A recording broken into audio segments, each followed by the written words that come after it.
YARA and osquery, two wildly powerful tools that can be a little bit challenging to utilize, but fret not, AI queries got you covered. Let's hop in the tech and show you exactly how.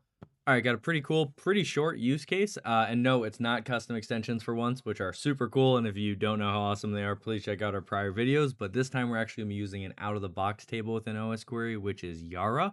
So I've actually made a video on YARA prior, but for those of you not familiar, YARA is effectively a pattern matching capability to allow for classification of files based on their contents or metadata, what have you, oftentimes used to detect malware in an environment. But in this case, the use case I was given was actually a little bit different, not malware centric, but more hygiene centric and detecting PII in files where it should not exist. So slim that down a little bit. And what we actually want to look for is social security numbers within users' desktop directories.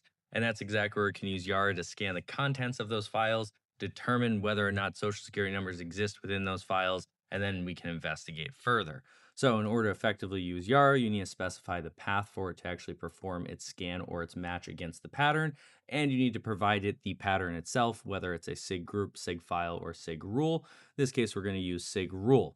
So YARA, super powerful capability for detection of components within or around files, and osquery, super powerful capability just in general. You add those two together and you get a super cool, even more powerful capability. So excited that my cat's hopping up here saying, "Hey, wow, that's freaking awesome. Isn't that right, kitty?" Yeah, yeah, she loves it. Anyway, so the only downside is it can be a little bit daunting to get going with actually creating the YARA signature and the associated query, but of course, we wouldn't be AI query if we didn't help you with that difficulty. So first we'll open up QuerySmith here, and then we'll go on over and we'll specify attack as the mode and then the sub mode of YARA. So the reason it's in attack, like I mentioned, oftentimes is used for actual classification of malware, mimikatz, what have you, by certain attributes of the file, and then looking for those across your environment. But in this case, again, hygiene-centric use case. So we'll give it a prompt and we'll say social security numbers within files found in the Windows user desktop directory, and we'll hit generate. So we need to clean up that directory a little bit, tell it to wildcard out the user, include subdirectories, things like that. But we'll just go for the basic rule creation and specify our target device while we're waiting and give it a title and say YARA SSN detection within files on desktop. Boom. And then we'll go on over and we'll check out what we have. So it did a decent job. We do need to put a little slash there and make it recursive. But in general, we can see the path is scanning the Windows user directory. And what we can see here is the actual SIG rule. So the pattern we're scanning to match is looking for strings where these strings are meeting this regex condition, which effectively is saying anything that has a pattern of 324. So effectively what a social security number would be, which it says even right here, 3-2-4. So again, we have our pattern, we have our actual path. So what we want to do is hit accept, and then we'll just add in the little recursive wildcard for any subdirectories in case they're hiding them in a subdirectory, which I am. And we'll hit execute, and then that will run that query across our environment, or in this case, our one target device. And we should see results here momentarily, but it's going to be a little bit different. We're not actually getting the file content, so YARA is scanning the actual file contents itself, but it's getting us how many times that matched. Then what we can do is from there, we now know, and we can go in and look at those files individually, which right there we see we have our results, and this is exactly what I'm referencing. It's saying, hey, here's the path of the files that we scanned. Here's the count of how many matches there were and what matches were there. So if there are multiple rules, this one's pretty one-to-one, but if we had multiple rules to match on, it would show it right there.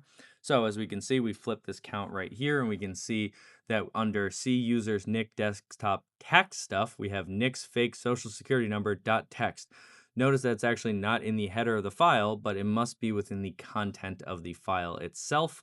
And so now that we have this one match, we've identified, okay, well, that's a little bit problematic. Maybe Nick shouldn't have that. Let's go confirm exactly what we're seeing here. So in order to do that, we'll open up Live Shell on that device. So pivot on over, select the device that we just ran our query against, and confirm login for security purposes.